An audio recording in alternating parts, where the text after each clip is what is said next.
La Bible en un an, la 66e journée, le livre des Nombres, chapitre 8, verset 1 au chapitre 9, verset 23, le livre des Psaumes, chapitre 50, verset 1 à 23, le livre des Proverbes, chapitre 10, versets 11 et 12, l'évangile de Matthieu, chapitre 20, verset 29 au chapitre 21, verset 22.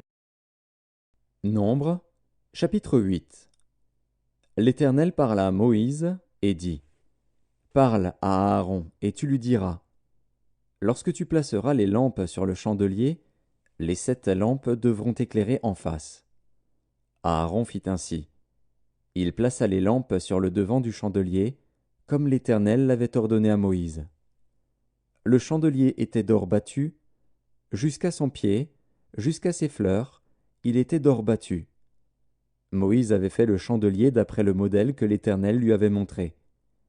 L'Éternel parla à Moïse, et dit : Prends les Lévites du milieu des enfants d'Israël, et purifie-les. Voici comment tu les purifieras. Fais sur eux une aspersion d'eau expiatoire. Qu'ils fassent passer le rasoir sur tout leur corps, qu'ils lavent leurs vêtements, et qu'ils se purifient. Ils prendront ensuite un jeune taureau, avec l'offrande ordinaire de fleurs de farine pétrie à l'huile. Et tu prendras un autre jeune taureau pour le sacrifice d'expiation. Tu feras approcher les Lévites devant la tente d'assignation, et tu convoqueras toute l'assemblée des enfants d'Israël. Tu feras approcher les Lévites devant l'Éternel, et les enfants d'Israël poseront leurs mains sur les Lévites. Aaron fera tourner de côté et d'autre les Lévites devant l'Éternel, comme une offrande de la part des enfants d'Israël, et ils seront consacrés au service de l'Éternel. Les Lévites poseront leurs mains sur la tête des taureaux, et tu offriras l'un en sacrifice d'expiation et l'autre en holocauste, afin de faire l'expiation pour les Lévites. Tu feras tenir les Lévites debout devant Aaron et devant ses fils, et tu les feras tourner de côté et d'autre comme une offrande à l'Éternel. Tu sépareras les Lévites du milieu des enfants d'Israël, et les Lévites m'appartiendront. Après cela, les Lévites viendront faire le service dans la tente d'assignation. C'est ainsi que tu les purifieras, et que tu les feras tourner de côté et d'autre comme une offrande. Car ils me sont entièrement donnés du milieu des enfants d'Israël. Je les ai pris pour moi à la place des premiers-nés, de tous les premiers-nés des enfants d'Israël.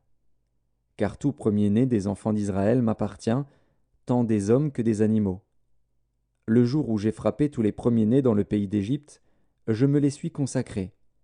Et j'ai pris les Lévites à la place de tous les premiers-nés des enfants d'Israël. J'ai donné les Lévites entièrement à Aaron et à ses fils, du milieu des enfants d'Israël, pour qu'ils fassent le service des enfants d'Israël dans la tente d'assignation, pour qu'ils fassent l'expiation pour les enfants d'Israël, et pour que les enfants d'Israël ne soient frappés d'aucune plaie en s'approchant du sanctuaire. Moïse, Aaron et toute l'assemblée des enfants d'Israël firent à l'égard des Lévites tout ce que l'Éternel avait ordonné à Moïse touchant les Lévites. Ainsi firent à leur égard les enfants d'Israël. Les Lévites se purifièrent et lavèrent leurs vêtements. Aaron les fit tourner de côté et d'autre comme une offrande devant l'Éternel, et il fit l'expiation pour eux, afin de les purifier.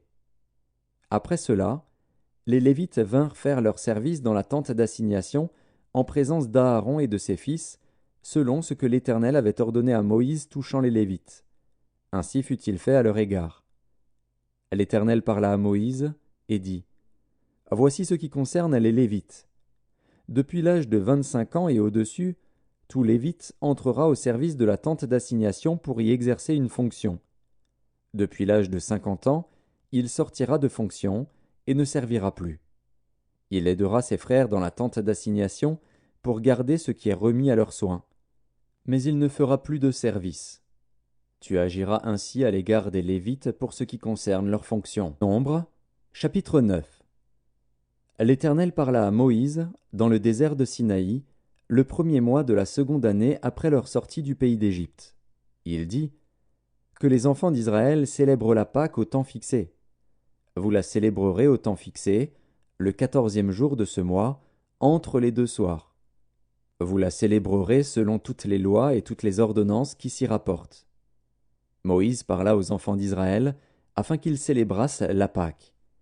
Et ils célébrèrent la Pâque le 14e jour du premier mois, entre les deux soirs, dans le désert de Sinaï.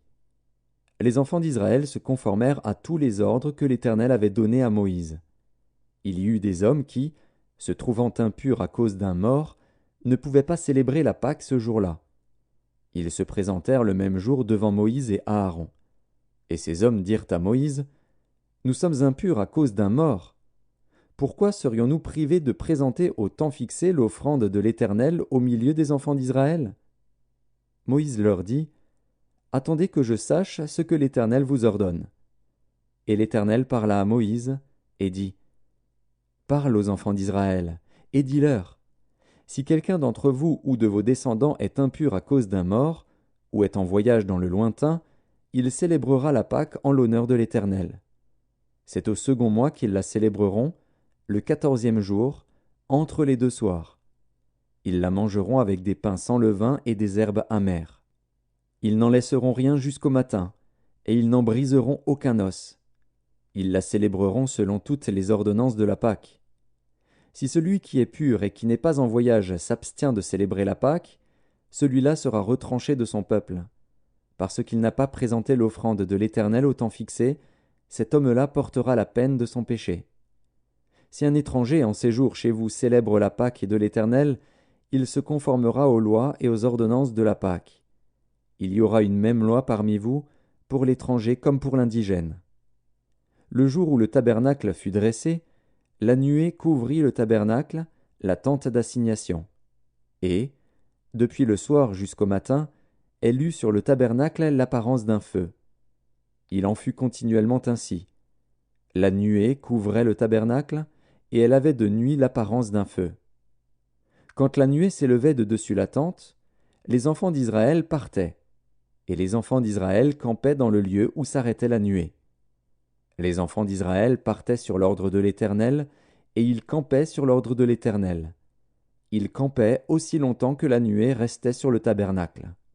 Quand la nuée restait longtemps sur le tabernacle, les enfants d'Israël obéissaient au commandement de l'Éternel et ne partaient point. Quand la nuée restait peu de jours sur le tabernacle, ils campaient sur l'ordre de l'Éternel, et ils partaient sur l'ordre de l'Éternel. Si la nuée s'arrêtait du soir au matin et s'élevait le matin, ils partaient. Si la nuée s'élevait après un jour et une nuit, ils partaient. Si la nuée s'arrêtait sur le tabernacle 2 jours, ou 1 mois, ou 1 année, les enfants d'Israël restaient campés et ne partaient point. Et quand elle s'élevait, ils partaient. Ils campaient sur l'ordre de l'Éternel, et ils partaient sur l'ordre de l'Éternel. Ils obéissaient au commandement de l'Éternel, sur l'ordre de l'Éternel par Moïse. Psaume 50, psaume d'Asaph.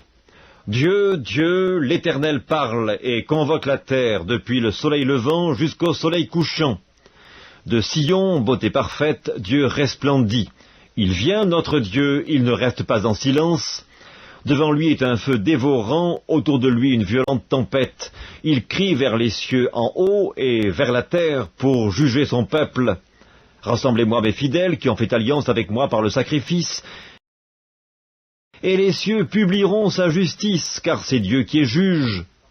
Écoute mon peuple et je parlerai, Israël et je t'avertirai, je suis Dieu, ton Dieu.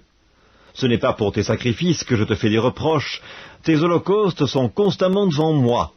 Je ne prendrai pas un taureau dans ta maison, ni des boucs dans tes bergeries, car tous les animaux des forêts sont à moi, toutes les bêtes des montagnes par milliers. Je connais tous les oiseaux des montagnes et tout ce qui se meut dans les champs m'appartient. Si j'avais faim, je ne te le dirais pas, car le monde est à moi et tout ce qu'il renferme. Est-ce que je mange la chair des taureaux? Est-ce que je bois le sang des boucs? Offre pour sacrifice à Dieu des actions de grâce et accomplis tes vœux envers le Très-Haut. Et invoque-moi au jour de la détresse, je te délivrerai et tu me glorifieras. Et Dieu dit aux méchants, quoi donc? Tu énumères mes lois, et tu as mon alliance à la bouche, toi qui hais les avis et qui jettes mes paroles derrière toi. Si tu vois un voleur, tu te plais avec lui, et ta part est avec les adultères. Tu livres ta bouche au mal, et ta langue est un tissu de tromperie. Tu t'assieds et tu parles contre ton frère, tu diffames le fils de ta mère. voilà ce que tu as fait, et je me suis tu. Tu t'es imaginé que je te ressemblais, mais je vais te reprendre et tout mettre sous tes yeux. Prenez-y donc garde, vous qui oubliez Dieu, de peur que je ne déchire, sans que personne délivre. Celui qui offre pour sacrifice des actions de grâce me glorifie, et à celui qui veille sur sa voie, je ferai voir le salut de Dieu. Livre des Proverbes, chapitre 10. La bouche du juste est une source de vie, mais la violence couvre la bouche des méchants. La haine excite des querelles, mais l'amour couvre toutes les fautes. Matthieu, chapitre 20. Lorsqu'ils sortirent de Jéricho, une grande foule suivit Jésus, et voici 2 aveugles, assis au bord du chemin, entendirent que Jésus passait et crièrent « Aie pitié de nous, Seigneur, fils de David !» La foule les reprenant pour les faire taire, mais ils crièrent plus fort « Aie pitié de nous, Seigneur, fils de David !» Jésus s'arrêta, les appela et dit « Que voulez-vous que je fasse ?» Ils lui dirent « Seigneur, que nos yeux s'ouvrent !» Ému de compassion, Jésus toucha leurs yeux, et aussitôt ils recouvrèrent la vue et le suivirent. Matthieu, chapitre 21.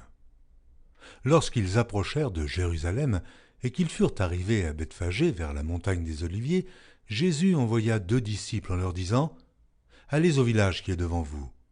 Vous trouverez aussitôt une ânesse attachée et un ânon avec elle. Détachez-les et amenez-les-moi. Si quelqu'un vous dit quelque chose, vous répondrez « Le Seigneur en a besoin ». Et à l'instant, il les laissa aller. Or, ceci arriva afin que s'accomplisse ce qui avait été annoncé par le prophète, dit à la fille de Sion, « Voici, ton roi vient à toi, plein de douceur, et monté sur un âne, sur un ânon, le petit d'une ânesse. » Les disciples allèrent et firent ce que Jésus leur avait ordonné. Ils amenèrent l'ânesse et l'ânon, mirent sur eux leurs vêtements et le firent asseoir dessus. La plupart des gens de la foule étendirent leurs vêtements sur le chemin, d'autres coupèrent des branches d'arbres et en jonchèrent la route. Ceux qui précédaient et ceux qui suivaient Jésus criaient « Hosanna, ô fils de David ! Béni soit celui qui vient au nom du Seigneur, Hosanna dans les hauts lieux. » Lorsqu'il entra dans Jérusalem, toute la ville fut émue, et l'on disait « Mais qui est celui-ci » La foule répondait « C'est Jésus, le prophète de Nazareth en Galilée. » Jésus entra dans le temple de Dieu, il chassa tous ceux qui vendaient et qui achetaient dans le temple. Il renversa les tables des changeurs et les sièges des vendeurs de pigeons, et il leur dit « Il est écrit, ma maison sera appelée une maison de prière, mais vous en faites une caverne de voleurs. » Des aveugles et des boiteux s'approchèrent de lui dans le temple, et il les guérit. Mais les principaux sacrificateurs et les scribes furent indignés à la vue des choses merveilleuses qu'il avait faites, et des enfants qui criaient dans le temple « Hosanna, ô fils de David !» Ils lui dirent « Entends-tu ce qu'ils disent ?» « Oui, leur répondit Jésus. N'avez-vous jamais lu ces paroles ? Tu as tiré des louanges de la bouche des enfants et de ceux qui sont à la mamelle. » Et, les ayant laissés, il sortit de la ville pour aller à Béthanie, où il passa la nuit. Le matin, en retournant à la ville, il eut faim. Voyant un figuier sur le chemin, il s'en approcha, mais il n'y trouva que des feuilles, et il lui dit « Que jamais fruit ne naisse de toi. » Et à l'instant, le figuier sécha. Les disciples qui virent cela furent étonnés et dirent « Comment ce figuier est-il devenu sec en un instant ?» Jésus leur répondit « Je vous le dis en vérité. Si vous aviez de la foi et que vous ne doutiez point, non seulement vous feriez ce qui a été fait à ce figuier, mais quand vous diriez à cette montagne, ôte-toi de là et jette-toi dans la mer, cela se ferait. Tout ce que vous demanderez avec foi par la prière, vous le recevrez.